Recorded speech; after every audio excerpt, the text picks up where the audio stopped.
مرنے والوں پہ مرنا بری بات ہے، رنگ دنیا میں ڈھلنا بری بات ہے۔ ربیع بن انس رضی اللہ تعالیٰ عنہ سے کسی شخص نے پوچھا کیا ملک الموت اکیلے روح کو قبض کر لیتا ہے؟ انہوں نے جواب دیا کہ ملک الموت کے بہت سے فرشتے معاون اور مددگار ہیں جن کو اللہ نے مقرر کر رکھا ہے اور وہی اس کام کو سر انجام دیتے ہیں، اور ملک الموت ان سب فرشتوں کے افسر ہیں جن کی تیز رفتاری کا یہ عالم ہے کہ ان کا ایک قدم مشرق میں پڑتا ہے اور دوسرا قدم مغرب میں۔ ملک الموت کے ساتھ رحمت اور عذاب کے فرشتے رہتے ہیں، نیکوں کی روح قبض کر کے رحمت کے فرشتوں کے حوالے کر دی جاتی ہے۔ حضرت انس رضی اللہ تعالیٰ عنہ سے روایت ہے کہ سرور کائنات حضور صلی اللہ علیہ وسلم نے فرمایا کہ موت کے وقت میت کو چاروں طرف سے فرشتے گھیرے اور جکڑے رہتے ہیں، اگر وہ ایسا نہ کرتے تو مرنے والے موت کی سختی اور شدت تکلیف سے جنگلوں میں بھاگے بھاگے پھرتے، اور نیک بندے کی میت پر فرشتے دعا اور استغفار اس وقت تک کرتے رہتے ہیں جب تک اس کے گھر والے تکفین و تدفین سے فارغ نہیں ہو جاتے۔ اس طرح ملک الموت کے ساتھ بہت سے فرشتے رہتے ہیں۔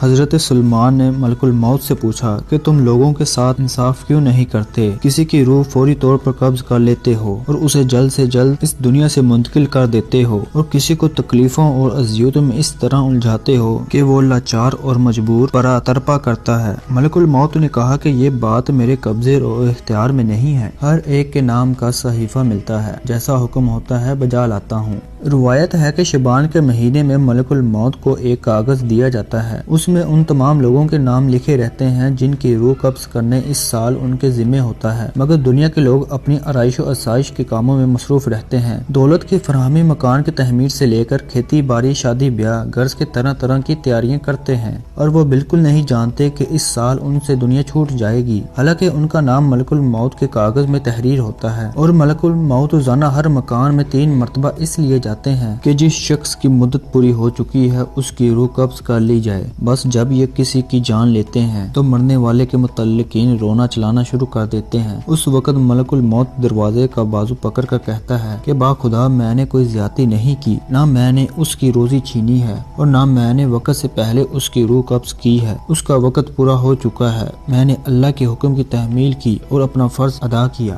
خواتین و حضرات، جیسا کہ آپ کو علم ہوگا کہ موت کا ایک دن مقرر ہے، جی ہاں، انسان کہیں بھی ہو، کسی بھی حالت میں ہو، مقررہ وقت پر موت آ کے رہے گی، کسی صورت میں موت سے معافی نہیں، اور نہ کوئی تقدیر کارکرد ہوگی، نہ کوئی طاقت روک سکے گی، اور نہ ایک سیکنڈ کم و بیش ہوگا۔ کل نفس ذائقۃ الموت، ہر نفس کو موت کا مزہ چکھنا ہے۔ ایک بادشاہ سربخت فاخرہ اور قیمتی لباس میں ایک عمدہ اور عالی شان گھوڑے پر سوار ہو کر ایک لشکر عظیم کے ساتھ بڑے غرور سے نکلا۔ غرور تکبر کا یہ عالم تھا کہ کسی طرف دیکھتا بھی نہ تھا۔ ملک الموت ایک فقیر کی شکل میں پھٹے پرانے کپڑے پہن کر نمودار ہوا اور آ کر سلام کیا۔ اس مغرور بادشاہ نے جواب ہی نہ دیا۔ ملک الموت نے اس کے گھوڑے کی رسی پکڑ لی، اس نے کہا ہٹ جا، میرے راہ میں رکاوٹ نہ بن۔ ملک الموت نے کہا اے بادشاہ، مجھے تجھ سے کچھ کہنا ہے۔ اس نے کہا ٹھہر جا، مجھے گھوڑے سے اترنے دے، پھر جو بات ہوگی بیان کرنا۔ ملک الموت نے کہا نہیں نہیں، میں تو ابھی کہوں گا۔ بادشاہ نے جھک کر کہا اچھا کہو۔ فقیر نے چپکے سے اس کے کان میں کہا کہ میں ملک الموت ہوں اور اس لیے آیا ہوں کہ اسی وقت تیری روح قبض کر لوں۔ یہ سن کر بادشاہ کا رنگ متغیر ہو گیا اور زبان گم ہو گئی۔ مشکل سے بولا کہ مجھے اتنی مہلت دو کہ میں گھر جا کر اپنے فرزند سے مل لوں۔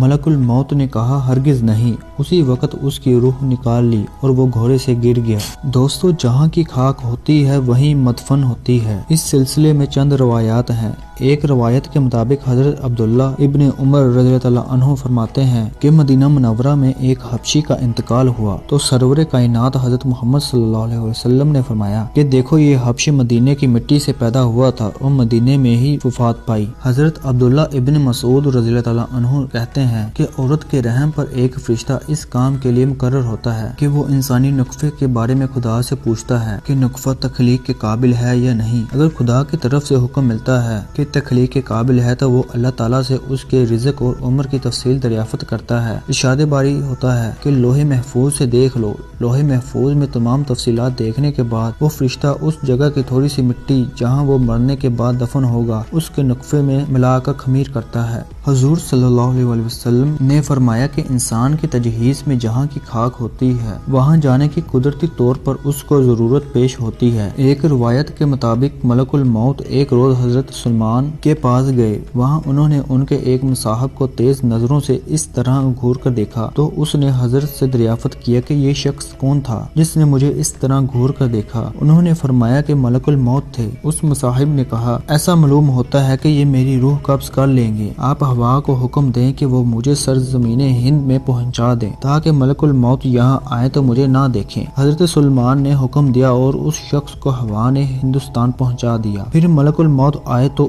آپ نے پوچھا کہ تم نے میرے مصاحب کو کیوں گھور کر دیکھا تھا؟ ملک الموت نے کہا کہ حضرت مجھے اللہ تعالیٰ کی طرف سے حکم ہوا تھا کہ اسی گھڑی ہندوستان میں اس شخص کی روح قبض کر لوں، وہ یہاں آپ کے پاس بیٹھا ہوا تھا۔ میں نے اسے دیکھ کر سوچا کہ یہ ہندوستان اتنی جلدی کیسے پہنچے گا، لیکن جب میں وہاں گیا تو اسے بھی وہیں پایا اور میں نے اس کی روح قبض کر لی۔ خواتین و حضرات، بعض اوقات ایسا ہوتا ہے کہ انسان کی وفات کہیں ہوتی ہے اور کسی دوسرے مکان پر دفن ہوتا ہے، مگر جہاں کی مٹی ہوگی وہیں دفن ہوگا، اور جو لوگ دریا میں بہا دیے جاتے ہیں یا جلا دیے جاتے ہیں، اللہ تعالیٰ ان کے باقیات اور بکھرے ہوئے زراعت کو جمع کرنے کی قدرت رکھتا ہے اور ممکن ہے کہ وہ زراعت زمین کے سپرد کر دیے جاتے ہوں۔ خواتین و حضرات، جان نکالنے کی تکلیف اور اذیت انسان اپنی آنکھوں سے دیکھتا ہے کہ مرنے والا کتنی سختیوں میں مبتلا رہتا ہے، پھر بھی لوگ غفلت میں پڑے رہتے ہیں۔ اگر ذرا بھی سمجھ سے کام لیں تو یہی ان کی عبرت کے لیے کافی ہے۔ علماء ربانی اس بات پر متفق ہیں کہ جان نکلنے سے زیادہ سنگین کوئی درد نہیں ہے۔ اگر انسان کے جسم کے ٹکڑے کر دیے جائیں پھر بھی سکرات موت کی اذیتوں اور تکلیفوں کے سامنے ہیچ ہے۔ شداد ابن اویس سے روایت ہے کہ اگر کوئی شخص آرے سے چیرا جائے یا اسے دیگ میں بند کر کے پکایا جائے، جان نکلنے میں اس سے بھی زیادہ تکلیف ہوتی ہے۔ ایک اور روایت ہے کہ کسی نے حضور صلی اللہ علیہ وسلم سے سوال کیا کہ سکرات موت کی تکلیف کیسی ہوتی ہے؟ آپ نے فرمایا کہ آسان موت ایسی ہے کہ جیسے کھاردار شاخ کو ریشم میں ڈال کر کھینچنے سے کانٹے کے ساتھ ریشم ٹکڑے ٹکڑے ہو کر لگتی ہے۔ ترمذی میں ہے کہ حضور صلی اللہ علیہ وسلم کو نزائے روح کے وقت بھی اتنی سخت تکلیف گزری کہ حضرت فاطمہ رضی اللہ عنہا دیکھ کر رونے لگی۔ حضور صلی اللہ علیہ وسلم نے فرمایا کہ ایسی تکلیف کبھی نہیں ہوئی تھی۔